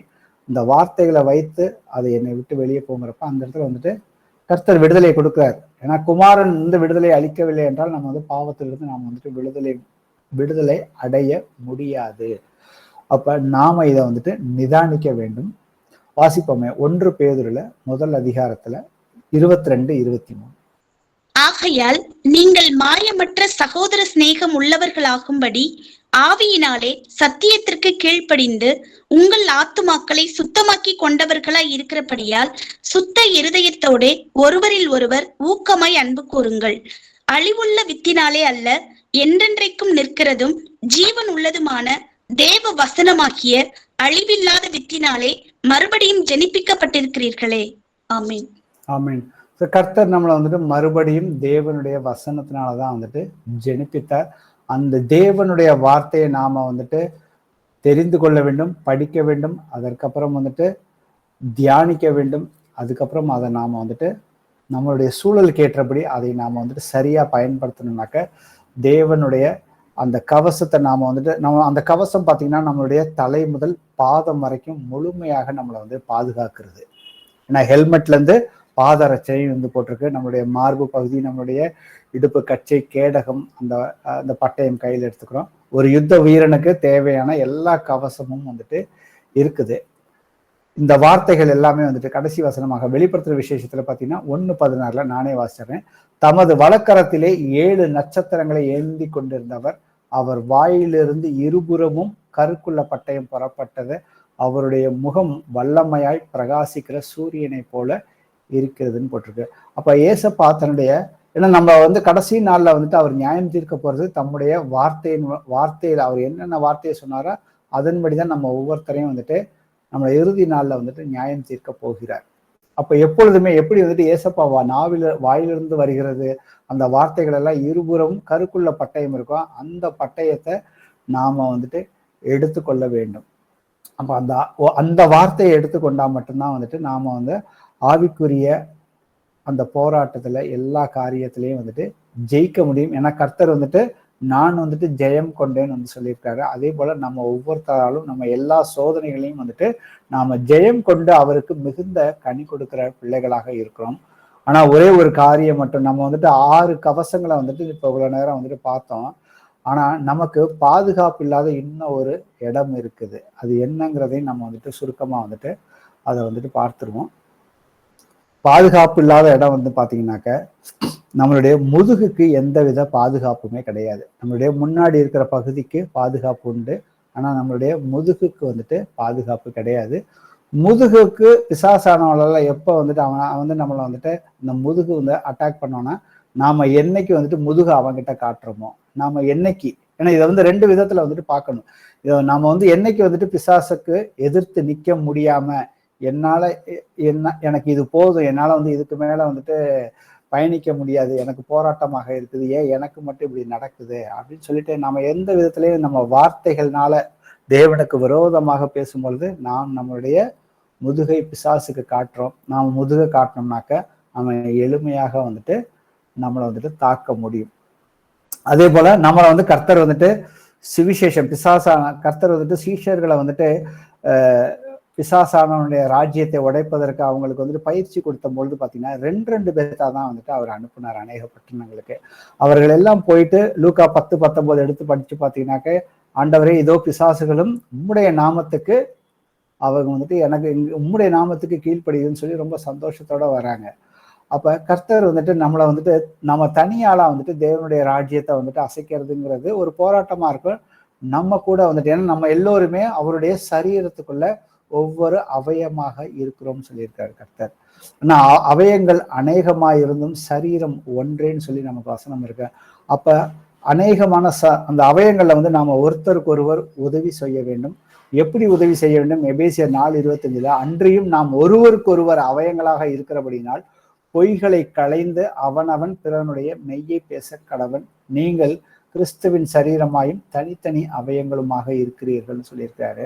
அப்ப அவராலே சரீரம் முழுவதும் அதற்கு உதவியாக இருக்கிற சகல கணுக்களினாலும் இசைவாய் கூட்டி இணைக்கப்பட்டு ஒவ்வொரு அவயமும் தன் தன் அளவுக்கு தக்க கிரிகை செய்கிறபடியே அது அன்பிலே தனக்கு பக்தி விருத்தி உண்டாகிறதற்கு ஏதுவான சரீர வளர்ச்சியை உண்டாக்குகிறது.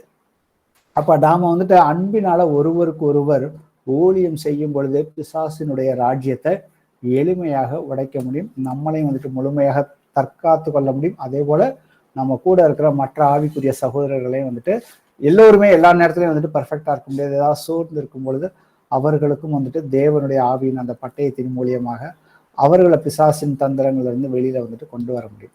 ஸோ அப்ப நமக்கு கண்டிப்பா வந்துட்டு ஒரு போராட்டம் இருக்குது. நம்ம இவ்வளவு நேரம் பார்த்தது அந்த 6 கவசங்களும் நம்மளை வந்துட்டு தற்காத்து கொள்வதற்கும் அந்த கடைசி ஆவியின் பட்டையை வந்துட்டு அதை எதிர்த்தாக்குதலுக்கு பயன்படுத்தணும். அதுக்கு மேல இன்னும் ஒரு பெரிய வந்துட்டு ஆயுதத்தை கர்த்தர் கொடுத்திருக்காரு. அதுதான் வந்துட்டு ஜெபம்ங்கிற அந்த ஆயுதம். அந்த ஆயுதம் இல்லாம பிசாசானவனும் முழுமையாக நம்மளால எதிர்க்க முடியாது. கர்த்தருக்கு சித்தமானாக்க அடுத்த ஒரு பைபிள் ஸ்டடியில நம்ம அந்த 18வது வசனத்தையும் எபேசியர்ல 6:18 நம்ம வந்துட்டு முழுமையாக தியானிப்போம்.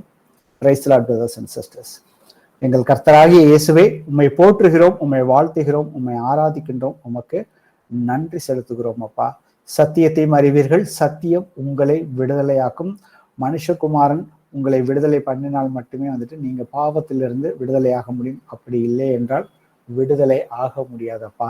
இந்த எளிமையான அந்த சுவிசேஷத்தை அப்பா உம்முடைய கிருபையினால நாங்கள் எல்லோருமே விசுவாசத்தை கொண்டு நாங்கள் பெற்றிருக்கிறோம். அப்பா, நீர் எங்களுக்குள்ளாக வானத்தையும் பூமியும் உண்டாக்கின தேவாதி தேவனே, எங்களுக்குள்ளாக இருந்து இந்நாள் வரைக்கும் எங்கள் ஒவ்வொருவரையுமே வழிநடத்தி வருகிற எங்கள் கர்த்தராகிய இயேசுவே, உமக்கு கொடான கோடி ஏறெடுக்கிறோம். அப்பா இயேசுவே, ஜீவன் உள்ளவரே, நீங்க இங்க வந்திருக்கிற ஒவ்வொரு சகோதரனையும் சகோதரிகளையுமே இயேசு கிறிஸ்துவின் நாமத்தினால அவர்களை ஆசீர்வதிக்கிறேன். அவர்கள் குடும்பத்தார், பிள்ளைகள் மற்றும் அவர்கள் யார் யாருக்கெல்லாம் சுவிசேஷம் உடைய வார்த்தைகளை சொல்லுகிறாரோ அங்க வந்து கண்டிப்பா நீங்க வந்துட்டு கிருகை நடத்துறீங்கிறத நாங்க விசுவசிக்கிறோம். அப்பா, உம்முடைய வசனங்கள் ஒன்றுதான் உண்மை. அதை வந்துட்டு நாங்க வந்துட்டு எப்படி வந்துட்டு நாங்க பிசாசானவன எல்லா சோதனைகளையும் மேற்கொள்வதற்கு நாங்க வந்து அதை ஆயுதமாக அந்த கண்ணுக்கு தெரியாத அசுத்தாவிகளோட போராடுவதற்கு அதை ஆவிக்குரிய ஆயுதங்களாக நாங்க எப்படி பயன்படுத்துவோம்னு சொல்லி எங்களுக்கு வந்துட்டு உங்களுடைய வேத வசனத்தின் வழியாக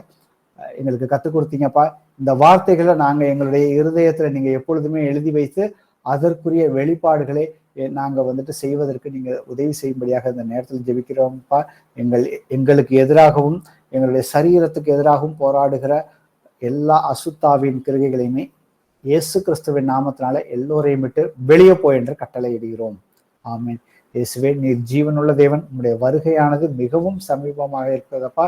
எல்லோருமே விசுவாசத்துல உறுதியாக இருப்பதற்கு உங்களுடைய வார்த்தைகளை படித்து அதற்கேற்றபடி ஜெபம் செய்து மனுஷகுமாரன் வரும்பொழுது எப்பொழுதுமே விசுவாசத்துல இருப்பதற்கும் இங்க இருக்கிற எங்கள் சபையார் அனைவருமே இன்னும் யார் யாரெல்லாம் இந்த உலகத்துல வந்துட்டு உன்னுடைய நாமத்திற்காக வைராக்கியம் பாராட்டி உமக்காக உண்மையாக ஊழியம் செய்கிறார்கள் அத்தனை பேருமே வந்துட்டு அப்பா உங்களுடைய வருகையின் போது நீர் எடுத்துக்கொள்ளும்படியாக இயேசு கிறிஸ்துவின் நாமத்தினால எங்களுடைய எல்லா ஜெபத்தையும் ஏறெடுத்து கேட்கிறோம். ஜீவனுள்ள நல்ல பிதாவே, ஆமென். யாருக்காவது பிரேயர் இருக்குதுங்களா? நான் கோயம்புத்தூர்ல இருந்து பேசுறேன் பிரதர். சொல்லுங்க பிரதர். உடம்புக்கு சரியில்லை. வலது பக்கத்துல இந்த அக்கிங்கிற நோய் வந்து ரொம்ப பெயினா இருக்கு. சரிங்க பிரதர். உங்க பேர் பிரதர்? ஜான். ஜான்ங்களா? சரிங்க பிரதர். ஓகே பிரதர், இப்ப பிரேயர் பண்ணுவோம். சோ கர்த்தர் வந்துட்டு நமக்கு வந்துட்டு அவர் வந்துட்டு எல்லா அதிகாரத்தையும் கொடுத்திருக்கிறாரு. நீங்க ஏற்கனவே ஞானஸ்தானம் எடுத்திருப்பீங்கன்னு நினைக்கிறேன். இயேசு. Okay brother. அப்ப நமக்கு வந்துட்டு கர்த்தர் வந்துட்டு நமக்கு எல்லா அதிகாரத்தையும் அந்த வல்லமையும் வந்துட்டு ஏசப்பா நமக்கு வந்துட்டு கொடுத்திருக்கிறாரு. அதே சமயத்திலேயே அவருடைய வாக்கு தத்தம், அவர் நமக்காக தான் அடிபட்டார், பாவத்துக்கு மரித்து நீதிக்கு பிழைத்திருக்கும்படி அவருடைய சரீரத்தில் உள்ள அவருடைய தழும்புகளால நாமல் எல்லோருமே வந்துட்டு சுகமாகிறோம். அதே போல இன்னொரு இடத்துல வந்து அப்போஸ்தலர் 3:20 சொல்லியிருப்பாரு, நீங்கள் வந்து மனம் திரும்பி குணமடையுங்கள். நமக்கு ஏதாவது ஒரு காரியத்துல சரீர பிரகாரமான காரியத்துல கர்த்தருடைய வார்த்தைக்கு விரோதமாக ஏதாவது செயல்பட்டிருந்தோம்னாக்க நாம வந்துட்டு முழுமையாக கர்த்தர்கிட்ட வந்துட்டு ஒப்புரவாகிறப்ப அங்க வந்து கர்த்தர் வந்துட்டு முழுமையான ஒரு சுகத்தை வந்துட்டு கண்டிப்பா கொடுப்பார். அதை நாங்க விசுவசித்து இப்ப வந்து ஜெபம் பண்ணுவோம். இயேசுவே ஆண்டவரே, அப்பா தகப்பனே, இதோ சகோதரருக்காக இந்த நேரத்துல நாங்கள் வந்துட்டு ஒரு சபையாக வந்துட்டு ஜெபிக்கிறோம் அப்பா. இதோ அவருக்கு கையில வந்துட்டு அக்கி இருக்குதுன்னு சொல்லியிருக்காருப்பா. இயேசுவே ஜீவன் உள்ளவரே, நீர் சகோதரனுக்காக வந்துட்டு அடிக்கப்பட்டு உங்களுடைய தழும்புகளால நீங்க வந்துட்டு குணமாக்குறீங்கப்பா. அப்பா தகப்பனே, ஏதாவது உம்முடைய வசனத்துல ஏதாவது ஒரு காரியத்துல அவிசுவாசம் இருந்தாலோ, இல்ல அந்த வசனத்தின்படி நடக்காமல் போயிருந்தாலோ, இல்ல சகோதரர்களுக்கு எதிராக, தன்னுடைய உற்றார் உறவினர்கள் நண்பர்களுக்கு எதிராகவோ ஏதாவது உங்களுடைய வார்த்தையினாலேயோ இல்ல கிருகையினாலேயோ இன்னும் வந்துட்டு உம்மோடு வந்து ஒப்புரவாகாத காரியங்கள் ஏதாவது இருந்தா அப்பா தகப்பனே அதை நீர் வெளிப்படுத்தும் அப்பா. மால் கூடாத காரியம் ஒன்றுமில்லை. இந்த நேரத்துல சகோதரனுடைய அந்த அக்கியை இயேசு கிறிஸ்துவின் நாமத்தினால வெளியே போய் என்று கட்டளை இடுகிறோம். அசுத்தாவியே, இயேசு கிறிஸ்துவின் நாமத்தினால உனக்கு சகோதரனுடைய சரீரத்துல இடம் இல்லை என்று இப்பொழுதே கட்டளை இடுகிறோம். இயேசு கிறிஸ்துவின் நாமத்தினால முழுமையாக இப்பொழுதே வெளியே போ. இயேசுவே ஜீவன் உள்ளவரே, இதோ திருடன் திருடுவதற்கும் அவன் கொல்லுகிறதுக்கும் அழிக்குவதற்கு தான் வருகிறானே, நானும் அவைகளுக்கு ஜீவன் உண்டாயிருப்பதற்கும் அது பரிபூர்ணப்படுவதற்கும் வந்திருக்கிறேன்னு சொல்லியிருக்கிறீங்கப்பா. ஏசப்பா, நீங்க உங்களுடைய ஆவியை பெற்றுக்கொண்டவர்களுக்கு நீங்க எப்பொழுதுமே வந்துட்டு பரிபூர்ணத்தை, நாங்க மரித்தவர்களாக இருந்த எங்களுக்கு ஜீவனை கொடுத்திருக்கீங்கப்பா.